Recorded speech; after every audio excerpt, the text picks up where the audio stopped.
बहुत दिनों बाद बाजार गई। रास्ते में रोड के किनारे एक बुजुर्ग औरत फटे पुराने कपड़े, डिब्बे, न जाने क्या क्या जमा करके रखती थी। आज वो जगह खाली थी। मुझे अनहोनी जैसा कुछ आभास तो हुआ। बाजार में भी मन नहीं लगा। लौटते समय बगल के ठेले वाले से पूछा। वो बोला, 1 महीने से ऊपर हो गया, वह सुबह मरी हुई पड़ी थी। मन दुखी तो हुआ। 3 बेटों की माँ थी वो। बेटों के बीच जायदाद को लेकर हुआ विवाद में माँ बेघर हो गई। पर माँ की ममता, किसी रिश्तेदार के घर जाने से, खासकर उसके भाई के बुलाने पर भी वो नहीं गई। अपने ही घर से बेघर हो गई थी वो। जब भी उस रास्ते से गुजरती, कुछ बुदबुदाती, कोई परेशान करता तो दौड़ जाती। मैंने कई बार चाहा कि कुछ खाने का सामान लेकर उसे दे दूं, पर बगल के दुकान वाले ने कहा, ना जाने कब भड़क जाए। रात में लोग कुछ रख देते हैं, वही खा लेती है। सप्लाई का पानी आता है तो वही पी लेती है। कड़ाके की ठंड में भी यही पड़ी रहती है। नगर पालिका वाले बहुत कोशिश करते हैं कि खुले में ना रहे, पर वह मानती ही नहीं थी। कुछ दयालु लोग रात में अलाव जलाकर रखते थे। कुछ लोग गर्म कपड़ा भी रख जाते हैं। पैसे वालों को कोई कुछ नहीं कहता। इनके बेटे बहुत पहुँचे और पैसे वाले हैं। 1-2 लोगों ने शुरू में समझाने की कोशिश की, पर वो आज मुक्त हो गई अपनों के दिए दुख से। मुझे नींद नहीं आ रही थी। रात में ऐसी ही मिलती जुलती घटना याद आ गई। मैं 5वीं क्लास में थी। एक बुजुर्ग आते थे अगरबत्ती बेचने। एक दिन बहुत गर्मी थी और धूप भी बहुत तेज थी। दोपहर के समय सब लोग घरों के अंदर थे। लगा कोई दरवाज़ा खटखटा रहा है। मैं गई तो देखा अगरबत्ती वाले बाबा पसीने में तरबतर खड़े थे। लग रहा था बेहोश हो जाएंगे। मैंने कुर्सी दी बैठने के लिए और फ्रिज से ठंडा पानी लेकर उसमें ग्लूकोज डालकर बाबा को पिला दिया। थोड़ी देर बाद बाबा नॉर्मल हो गए। मैंने कहा, इतनी गर्मी में आप क्यों निकले? बाबा मुस्कुरा रहे थे। मैंने कहा, फिर आना बाबा। अब रोज़ का यह सिलसिला हो गया।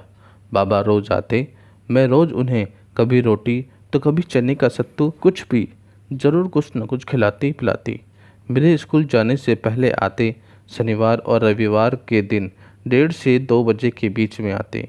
मम्मी को भी मैंने कन्विंस कर लिया था कि इनको खिलाना बहुत पुण्य का काम है।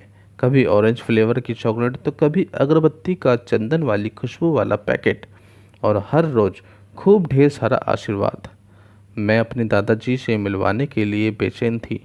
संयोग से एक दिन दादाजी गांव से आए और अगरबत्ती वाले बाबा भी पहुंच गए। मैंने दादाजी को संक्षेप में सब कुछ बता दिया। हम उम्र थे दोनों और बहुत सारी बातें होने लगी। बाबा ने बताया, एक बेटा है मेरा। शादी के 13 साल बाद कितनी मन्नतें मांगी, मंदिरों की चौखटों पे माथा रगड़ा, तब जाके इसका जन्म हुआ। बहुत प्यार से पालन पोषण किया। मेरा खुद का बनाया हुआ 3 तल्ला मकान। मैं चावल का अच्छा व्यापारी था। बेटा धीरे धीरे मेरा काम देखने लगा। मैं बहुत खुश था। मेरे होठ के पास एक बहुत पहले से ही एक छोटा सा सफ़ेद दाग था जो धीरे धीरे बढ़ने लगा था। हम पति पत्नी भी बेटे पर आँख बंद करके विश्वास करते थे। बेटे की शादी भी बहुत सुंदर लड़की और अच्छा घर देखकर कर दी। कुछ साल बाद घर और व्यापार सब बेटे के नाम कर हम दोनों तीर्थ यात्रा पर चले गए। 1 महीने बाद वापस आने पर सब कुछ बदल चुका था। बेटे बहू ने घर में घुसने ही नहीं दिया। ये सफ़ेद दाग हमारे बच्चे को भी हो जाएगा। मैंने कितना समझाया, यह छूत की बीमारी नहीं है, पर उन्होंने एक भी नहीं सुनी मेरी। मैंने परिचितों से कुछ पैसे लेकर नए सिरे से बुढ़ापे में फिर से गृहस्थी बसाई। जवानी में तो सब हंस के शौक से किया, पर अभी तो आंसू निकल पड़े। मेरी पत्नी मंगोड़ी पापड़ बड़ी बनाती है और मैं दुकान में तो कभी घर घर जाकर उसे बेचता हूँ। किसी तरह पेट भर रहे हैं। बेटा एक शहर में रहते हुए भी कभी कोई खोज खबर नहीं लेता। पोते पोतियों को देखने के लिए हम लोग तरस जाते हैं। मेरे शुभचिंतकों ने थाने जाने की सलाह दी। मैं किसके खिलाफ जाऊं, जिसे कितनी मन्नतों से पाया है मैंने। हमने संतोष कर लिया। किस्मत में यही लिखा है, पिछले जन्म के कर्मों का फल है। बस बेटा फले फूले, और क्या चाहिए हमें। दादाजी और अगरबत्ती वाले बाबा दोनों की आंखें लाल थी। एक की सुन के और एक की सुना के। बाबा का आना जारी रहा। 2 साल ऐसे ही गुजर गए। बाबा हमारे घर का हिस्सा बन चुके थे। 1 सप्ताह तक बाबा नहीं आए। मैं बेचैन हो गई। घर में भी सब परेशान। 8वें दिन बाबा आए। दाढ़ी बड़ी हुई थी। 8 दिन में ही बहुत बूढ़े और कमज़ोर लग रहे थे।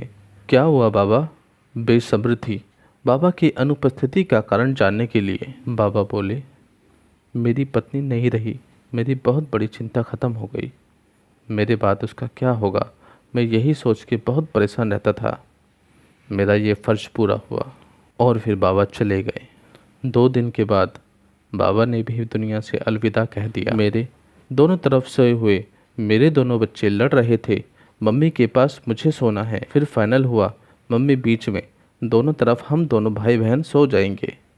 ऐसे ही तो बच्चे माता पिता को अपनी दुनिया समझते हैं और बड़े होने पर इस दुनिया को वीरान कर देते हैं या जीते जी आग में झुलसाने के लिए छोड़ देते हैं। कभी बच्चों के मासूम निष्पाप चेहरे को देखती हूँ, सोए हुए कितने प्यारे लग रहे हैं। कभी उस सच को जिसे बहुत करीब से देखा है महसूस करने की कोशिश करती हूँ।